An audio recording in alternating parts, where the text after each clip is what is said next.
Assalamualaikum warahmatullahi wabarakatuh.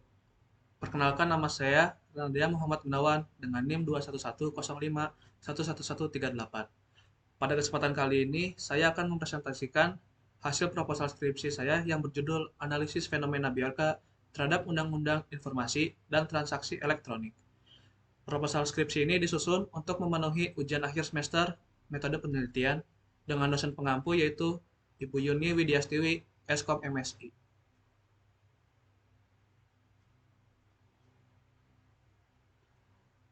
Di sini ada halaman persetujuan dengan nama penyusun yaitu saya sendiri, kemudian nomor induk mahasiswa 21105 11138 dengan fakultas jurusan itu ilmu komputer jurusan informatika yang dengan judul usulan penelitian skripsi analisis fenomena terhadap undang-undang informasi dan transaksi elektronik.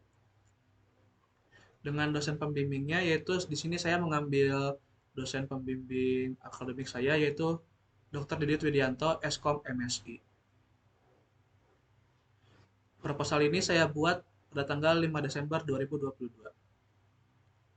Kemudian kita masuk ke abstrak. Keamanan cyber adalah hal yang sangat penting saat ini karena semakin banyak organisasi dan individu yang menggunakan teknologi informasi dalam kehidupan sehari-hari mereka. Dengan meningkatnya penggunaan teknologi informasi, meningkat pula risiko ancaman keamanan siber. Kejahatan siber saat ini sudah merajalela di seluruh dunia, termasuk Indonesia. Salah satu kejahatan siber di Indonesia yang baru terjadi beberapa bulan belakangan ini adalah kasus Bjorka yang menyebarkan data-data privasi yang bocor, bahkan menjualnya. Bjorka telah beberapa kali melakukan tindakan penyebaran data privasi ke internet, seperti penjualan sebanyak 26 juta data pelanggan IndiHome, penyebaran 1,3 miliar data dari registrasi SIM card, data KPU, bahkan data pribadi milik pemerintah Indonesia. Dari kasus tersebut, dibuatlah sebuah penelitian yang bertujuan untuk mencari tahu pasal Undang-Undang ITE apa saja yang telah Bjorka langgar. Penelitian ini menggunakan metode studi literatur yang melakukan kajian terhadap beberapa jurnal yang berkaitan dengan topik yang akan dibahas. Dengan studi literatur ini, di mana data-data yang diperoleh dari studi tersebut kemudian dianalisis untuk mencari pola-pola yang ada serta menarik kesimpulan yang diperlukan dalam metode ini. Metode studi literatur dipilih karena dapat memberikan gambaran yang luas tentang topik yang akan dibahas. Selain itu, dengan menggunakan metode ini dapat diperoleh data-data yang berkualitas dan dapat dipertanggungjawabkan kebenarannya. Kata kunci untuk abstrak ini yaitu Bjorka, kejahatan siber, dan juga UU ITE. Kemudian kita masuk ke daftar isi. Yang pertama ada judul, kemudian halaman persetujuan, abstrak, daftar isi, daftar gambar. Kemudian kita masuk ke bab 1 yaitu pendahuluan yang terdiri dari latar belakang, rumusan masalah, tujuan penelitian, manfaat penelitian, serta sistematika penulisan. Selanjutnya kita masuk ke bab 2 yaitu tinjauan pustaka yang terdiri dari keamanan siber, kejahatan siber, hacking yang terdiri dari white hat atau ethical hacker, black hat, dan grey hat. Kemudian kita lanjut ke subbabnya yaitu ada UU ITE, hak untuk mendapatkan perlindungan siber dan data pribadi, serta kerangka berpikir. Selanjutnya kita masuk ke bab 3 yaitu metode penelitian yang terdiri dari metode penelitian dan alat dan bahan penelitian. Kemudian kita masuk ke daftar pustaka dan terakhir yaitu lampiran. Untuk daftar gambar sendiri di dalam proposal skripsi ini saya menulis terdapat dua gambar. Yang pertama itu kerangka pikiran dan juga spesifikasi laptop. Pertama kita masuk ke bab 1 yaitu pendahuluan.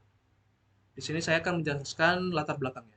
Dalam beberapa bulan ini Indonesia dikembarkan dengan adanya peristiwa penjualan data pribadi yang dilakukan oleh seseorang atau suatu kelompok yang mengaku dirinya bernama Bjorka. Sosok Bjorka ini sudah beberapa kali melakukan penyebaran data baik secara gratis maupun dengan menaruh harga yang sangat tinggi. Bjorka bergabung ke dalam suatu forum yang bernama Bridge Forum pada tanggal 9 Agustus 2022. Forum ini adalah tempat suatu komunitas yang salah satu aktivitasnya adalah menjual data yang bocor ke internet. Yang dikutip dari Kurniawan dan Syah pada tahun 2022. Bahkan hanya dalam beberapa waktu saja, Bjorka mendapatkan gelar God atau Dewa di forum tersebut karena keahliannya membobol data rahasia milik negara. Dikutip dari CNBC Indonesia, Bjorka telah beberapa kali melakukan penyebaran data sensitif yang bersifat rahasia ke dunia maya. Bjorka pertama kali muncul dan dikenal oleh masyarakat luas karena kasus pembocoran 26 juta riwayat pencarian serta data pelanggan IndiHome pada bulan Agustus. Kemudian sebesar 1,3 miliar riwayat data masyarakat yang melakukan registrasi SIM card yang diambil dari Kominfo dan dijual seharga 745,6 juta rupiah, membocorkan 105 juta data KPU yang diduga dari wilayah Sulawesi Selatan dan Sulawesi Tenggara. Pada tanggal 9 September 2022, Bjorka kembali melakukan aksi membocorkan data. Namun, kali ini ia membocorkan data surat kepresidenan yang menyangkut daftar judul dan nomor surat, termasuk dokumen rahasia yang salah satunya berasal dari BIN atau Badan Intelijen Nasional. Hal tersebut merupakan pelanggaran yang serius terhadap keamanan data rahasia yang dipegang oleh pemerintah. Data surat kepresidenan dan dokumen rahasia merupakan informasi sensitif yang harus dijaga kerahasiaannya agar tidak sampai ke tangan yang tidak berwenang. Terakhir, pada tanggal 10 sampai 11 September, Bjorka kembali melakukan penyebaran data pribadi yang kali ini bertuju kepada data milik Menteri Komunikasi dan Informatika, yaitu Johnny Gerard Plate atau yang akrab disebut dengan Johnny G. Plate. Aksi ini Bjorka lakukan bertepatan dengan hari ulang tahun Menteri Kominfo. Ia bahkan menuliskan Happy Birthday di grup Telegram Bjorkanism, grup yang diduga sebagai penghubung antara Bjorka dan para pengikutnya. Kehadiran Bjorka masih dianggap sebagai suatu misteri bagi masyarakat di Indonesia, karena Bjorka tiba-tiba muncul dan membocorkan data milik negara. Ada yang beranggapan bahwa Bjorka bukanlah individu, melainkan kelompok. Namun, terlepas dari itu semua, data yang dibocorkan oleh Bjorka justru menimbulkan banyak pertanyaan dari masyarakat kepada pemerintah. Tentunya aksi yang telah dilakukan Bjorka tersebut telah menimbulkan banyak reaksi dari pemerintah, serta aparat yang bertugas dalam menjaga ketentraman negara. Oleh karena itu, saya ingin mencari tahu apa saja pelanggaran yang dilakukan Bjorka selama kemunculannya ini. Kemudian kita analisis dari rumusan masalah ini yang jadi fokus utamanya yaitu yang pertama, apa saja pelanggaran yang dilakukan oleh Bjorka terhadap Undang-Undang ITE, kemudian apa saja kerugian setelah fenomena Bjorka. Kemudian di sini ada tujuan penelitian, yaitu untuk mengetahui hal-hal yang berkaitan dengan aktivitas Bjorka, serta memahami apa saja pelanggaran serta dampak yang diberikan. Kemudian kita masuk ke manfaat penelitian.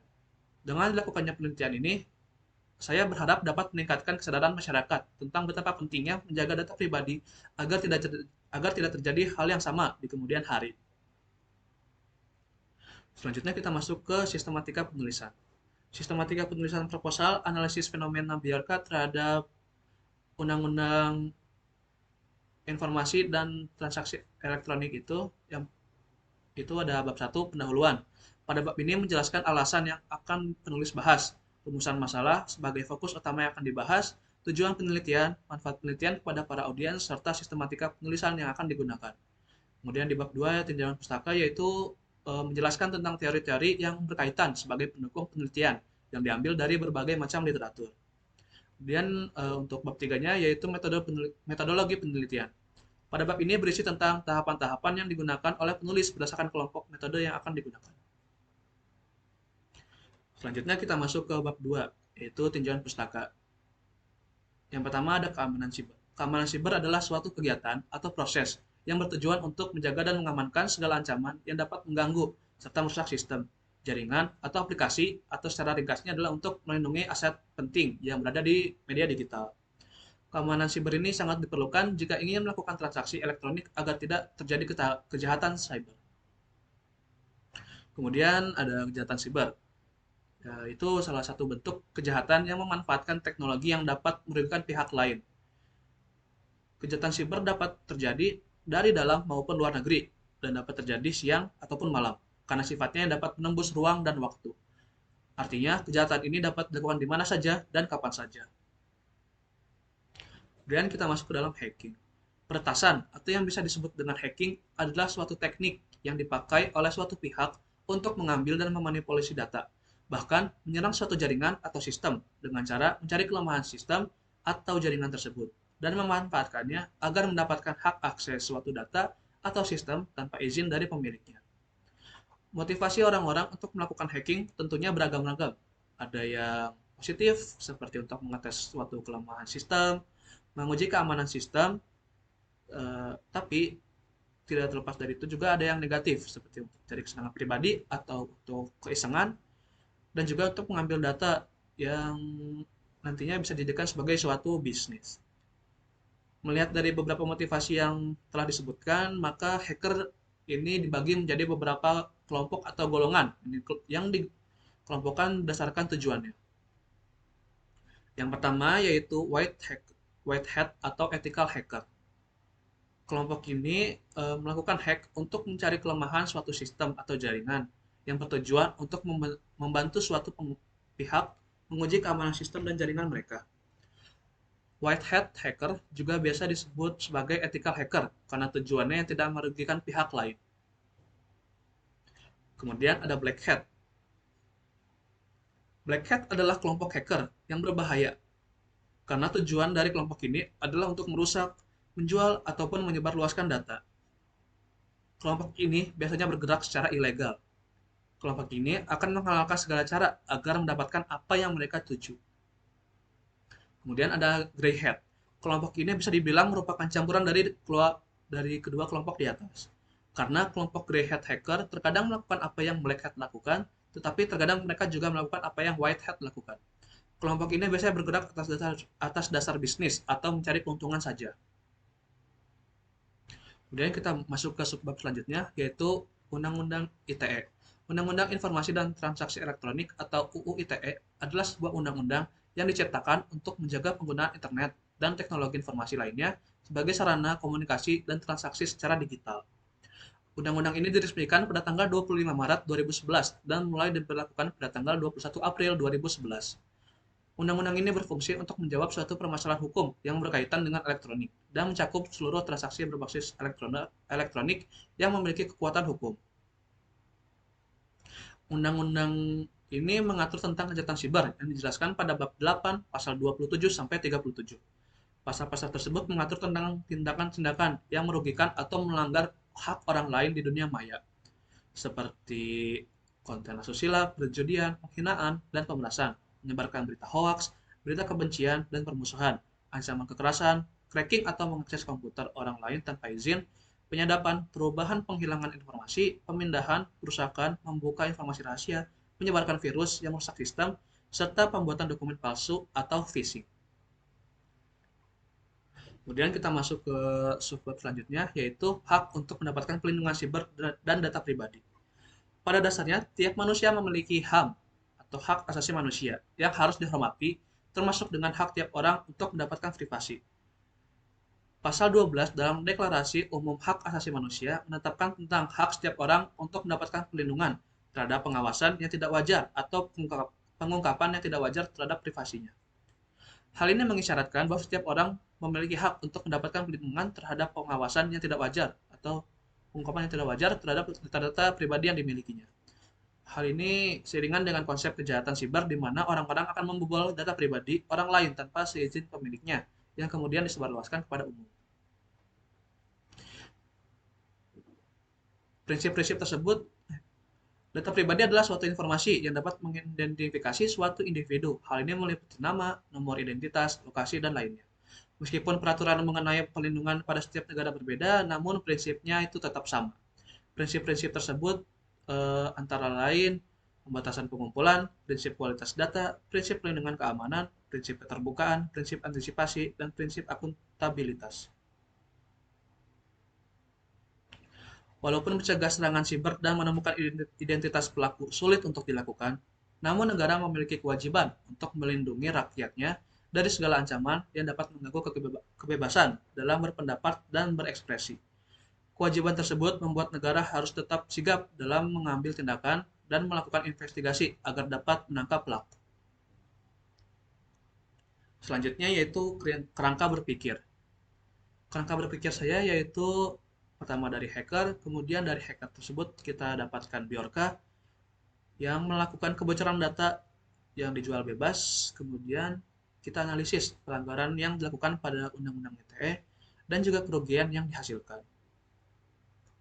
Pada bab terakhir yaitu metode penelitian. Kita masuk ke subbab pertama yaitu metode penelitian. Metode yang akan digunakan dalam penelitian ini adalah studi literatur, yaitu metode yang digunakan untuk mengumpulkan dan menganalisis data-data yang terkait dengan topik yang akan dibahas. Dalam metode ini, peneliti akan mencari dan mempelajari berbagai sumber literatur seperti jurnal, buku, artikel, dan lain-lain yang berkaitan dengan topik yang akan dibahas. Metode ini dipilih karena dapat memberikan gambaran yang luas tentang topik yang akan dibahas. Selain itu, metode ini juga dapat dipertanggungjawabkan kebenarannya karena data-data yang digunakan sudah terverifikasi oleh pihak-pihak yang kompeten. Pada kasus ini, saya mengambil tema tentang cyber, yaitu lebih tepatnya fenomena Bjorka, yang menjadi topik yang sempat diperbincangkan beberapa bulan ini.